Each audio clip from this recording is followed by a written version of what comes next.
Eu sou o Gaba e hoje é dia de aprender Bíblia com ateu. Sejam bem-vindos a mais um vídeo aqui nesse canal. Estou atrasado, eu sei, meu último vídeo tem mais de 2 semanas, mas eu tava juntando conteúdo para poder fazer para vocês aqui. E eu tenho aqui hoje alguns vídeos que vão fazer seu cérebro derreter, mas eu prometo resfriar um pouco a sua mente depois de cada um deles, beleza? No vídeo retrasado nós vimos a Dona Elaine explicar o porquê que Deus é mau tanto no Antigo quanto no Novo Testamento. E agora vamos ver mais peripécias ateístas na internet. Bora lá. Perfil do Renan Lima.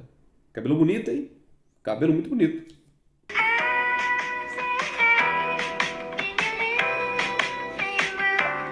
Olha, antes que ele fale, eu quero falar um pouco também, tá bom? Eu achei meio fraco. Eu achei isso aí meio fraco. Eu achei a explicação do porquê Deus não destrói o mal meio fraca e também bem carente de Bíblia. Porque assim, nós somos maus de fato. O ser humano é mau desde Adão. Mas vale lembrar que Deus tem planos sim para destruir os homens. Para destruir os homens maus com o mal que eles provocam. Tá, então de acordo com o nosso caro colega cristão ali, Rapaz, isso aqui não é um ateu não, isso aqui é um ateta. Deus não destrói o mal no mundo porque, segundo ele nos ama e a gente seria o mal do mundo, né? Só que agora eu vou fazer algo que eu gosto muito de fazer, que é ensinar a Bíblia para cristão. Isaías 45:7. Se prepare que lá vem uma aula. Vamos lá, nós cristãos temos a Bíblia, que lemos a Bíblia, vamos aprender Bíblia com quem não lê. Vamos lá. Isaías 45:7. Eu formo a luz e crio as trevas. Eu faço a paz e crio o mal. Eu, o Senhor, faço todas essas coisas. Bom, ali dá pra ver que o Deus bondoso é quem cria o mal e promove as... Não sei por que eu me surpreendo tanto com ateu usando ainda hoje Isaías 45:7 para dizer que Deus cria o mal. Mas tudo bem, à primeira vista, lendo sem atenção, lendo sem compreender o que Deus quer dizer, a gente pode sim pensar superficialmente, e tá tudo bem, que Deus é o autor da maldade no mundo. Mas, meu querido Renan, você pegou um versículo dentre 25 presentes no texto. E aí, amado Renan Lima, vamos ter que ir para aquele negócio que ateu não gosta de jeito nenhum. Palavra que causa piripaque em ateu. Contexto. Isaías 45 está falando sobre o rei Ciro, o rei da Pérsia, que iria libertar os judeus do cativeiro babilônico. E Deus estaria conduzindo o rei Ciro nessa decisão de libertar os judeus. De fato aconteceu. Lembrando que essa mensagem de Isaías, ela vem muitos anos antes do rei Ciro sequer nascer. Ela é de longo prazo. Entendendo que há aqui uma questão de cativeiro, libertação de inimigos de Israel. A questão de Deus criar o mal tem que ser compreendida dentro desse... Vou evitar falar para que o ateu não fique... A palavra mal no hebraico ra diz respeito a uma calamidade, um juízo que Deus traria sobre a nação de Israel. Esse é o mal do texto. Então não se trata do mal moral. E não, você não pode vir com aquele papo de que moral é uma questão puramente religiosa. Não é. É claro que nem todos colocam moral na caixinha religiosa. Mas voltando aqui, o mal do texto de Isaías não é o mal moral, não é o pecado. O mal é o juízo em cima do pecado. E fim de papo. E sabe o que é pior, cara? O pior é que os calvinistas vão vir pra cima de mim também. Porque se você falar que Deus não criou alguma coisa, o calvinista fica doido, cara. Como assim? Deus não criou? Como assim Deus não é soberano? 1 João 5. Sabe o que é pior do que ateu e calvinista me xingando? Pior é quem não deixa o like no vídeo. E nem comenta nada. Nem que seja me xingando. Porque o vídeo retrasado, cara, rendeu uns comentários aí que se você ler, cara, você anima na hora. Tem mais coisa que ele fala aqui, mas são assuntos diversos e não vai caber num vídeo só. Vamos ao outro. Se uma virgem fosse violentada no Antigo Testamento, ela seria obrigada a se casar com o cara que a violentou, enquanto ele seria obrigado a pagar 50 peças de prata para o pai dessa virgem. Ou seja, se você foi violentada, você vai ter que ser obrigada a se casar para o resto da sua vida. Você não tinha direito ao divórcio, você teria que passar o resto da sua vida sendo submissa ao homem que te violentou, enquanto ele simplesmente daria 50 peças de prata para outro homem. Isso parece um absurdo, mano, mas está em Deuteronômio capítulo 22, versículo 28 e 29. Mano do céu, isso tá na Bíblia, Zé? Bom, está se você usa uma NVI, que é a que ele usou aqui para mostrar no vídeo, que é a que eu estou usando agora na minha frente. Vamos lá para Deuteronômio 22, 28 a 29, ver se é isso mesmo? Obviamente que é, porque é a mesma tradução que eu estou usando aqui. Se um homem se encontrar com uma moça sem compromisso de casamento e a violentar, e eles forem descobertos, ele pagará ao pai da moça 50 peças de prata e terá que casar-se com a moça, pois a violentou. Jamais poderá divorciar-se dela. Existem dois problemas aqui. O primeiro é na leitura, que me parece muito desconexa algumas coisas. E o segundo e principal de todos é na tradução que a NVI usou para a palavra violentou aqui. Esse texto sofre um mal de tradução terrível. Vamos lá, lendo aqui em português fica esquisito. O homem violenta a mulher e a punição para ele é casar com ela. A punição para ele é pagar um dote pro camarada, o pai dela, depois casar com ela. Quem é que pune alguém que comete um ato de violência sexual, entregando a vítima para ser dele para sempre? Mas e se eu te disser que esse texto aqui não está falando nada disso? E aqui que nós damos glória a Deus por saber que a Bíblia não foi escrita em português, nem inglês, nem japonês. E a expressão usada por Moisés aqui no texto é uma palavra semelhante a sedução. É seduzir ou então pegar. E não é pegar com violência, não é pegar de modo que desonre a pessoa.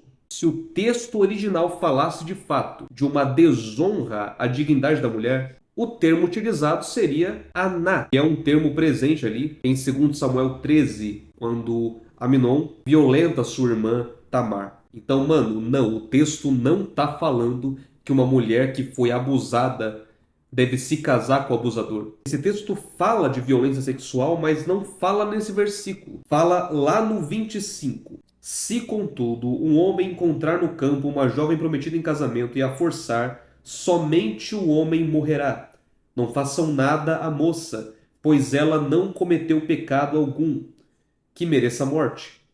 Este caso é semelhante ao daquele que ataca e mata seu próximo.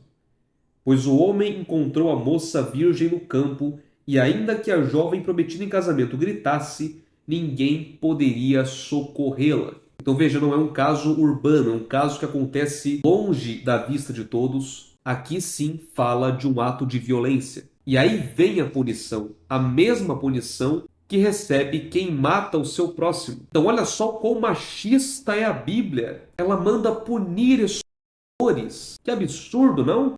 Que é o mesmo capítulo que fala que aqueles que forem pegos em adultério têm que morrer apedrejados. Ou seja, para a Bíblia, a família é realmente acima de tudo. Acima do direito da mulher, principalmente. Porque se você fosse violentada, você seria forçada a se casar e constituir uma família, enquanto aquele que for contra a família morre. Pelo amor de Deus, cara. Que militância do caramba, bicho. Deuteronômio 22, 28 fala de um ato consensual. O homem que seduz uma jovem virgem, se deita com ela, ambos são descobertos. A punição é que eles fiquem juntos para sempre. O sexo consensual, biblicamente falando, tem o mesmo valor do casamento. O ato sexual com consentimento, não sem, é semelhante ao casamento. Que machismo, obrigando duas pessoas a terem responsabilidade pelos seus próprios atos. Oh, meu Deus do céu. Vamos para o último, que eu não aguento mais ficar aqui. A história da crucificação de Jesus é a maior farsa de todos os tempos. Eu vou te explicar o porquê. Primeiro, romanos não libertavam prisioneiros ainda mais revoltosos como Barrabás em dias como Páscoa. Segundo, meu Jesus amado. A política do tempo de Jesus era um tanto quanto pragmática. Você via os romanos adotando algumas práticas dos judeus, talvez para evitar algumas revoltas. Um exemplo disso é o centurião, que financiou a construção da sinagoga dos judeus. Não havia julgamentos em véspera de festividades. Exatamente, não havia, mas o julgamento de Jesus foi ilegal. Foi um crime cometido contra o mesmo. Se Jesus fosse culpado realmente por blasfêmia, ele deveria ter sido apedrejado, assim como foi Estevão, e não crucificado. Os judeus tinham total direito de recomendar a morte, mas não podiam executar a pena. Se você tivesse lido mesmo a Bíblia, né, o teólogo reverso, você saberia que os judeus preferiram executar Jesus aos moldes romanos, mesmo depois de receberem permissão de executá-lo segundo suas próprias normas. Mas eles não quiseram Santo Antônio. Quarto, o Sinédrio não poderia se reunir e julgar à noite, deveria ser feito isso no dia seguinte. Mais uma vez, vamos lembrar que o julgamento de Jesus foi ilegal. Quinto, esse evento, que teve a participação ali do rei, sumo sacerdote, o procurador romano, não foi conhecido por ninguém. Nem mesmo Paulo, que era fariseu e deveria estar na festividade judaica, presenciou tal evento. A crucificação não foi conhecida por ninguém. Então como é que você sabe, Antônio? Um evento público, carregado de testemunhas oculares, não foi conhecido por ninguém. Ô sabedoria desbalanceada, hein, bicho? E outra coisa, cara, como é que Paulo não sabia da crucificação se Paulo pregava a Cristo e este crucificado como centro de sua mensagem? E nas fontes contemporâneas do tal evento, absolutamente ninguém relata nada sobre isso. Sem contar que os crucificados ficavam dias agonizando na cruz, eram devorados por aves de rapina e por cães, e o que sobrava era jogado em uma vala comunitária com outros corpos. Eles muito menos eram colocados em túmulos especiais, como no caso de Jesus. Santo Antônio, ok, realmente. Os crucificados ficavam agonizando dias a fio na cruz até finalmente morrerem. Mas vamos lembrar de todo o processo que Jesus passou até a crucificação. Tanto que Pilatos ficou surpreso de saber que Jesus já havia morrido. E a questão do túmulo especial. Amigo, será que Jesus foi parar num túmulo especial para ele porque a história é uma farsa, como você bem diz, ou porque José de Arimateia comprou o direito sobre o corpo de Jesus para enterrá-lo dignamente? Quando alguém cria uma matéria, como no seu caso criou aí a teologia reversa, o mínimo que se espera é que essa pessoa saiba o que está falando. É o mínimo que você faz, ser bom naquilo que você criou. Mas enfim, meu cérebro já derreteu o suficiente hoje. Eu acho que pelo sacrifício eu mereço o seu like. Eu sou o Gaba e até a próxima.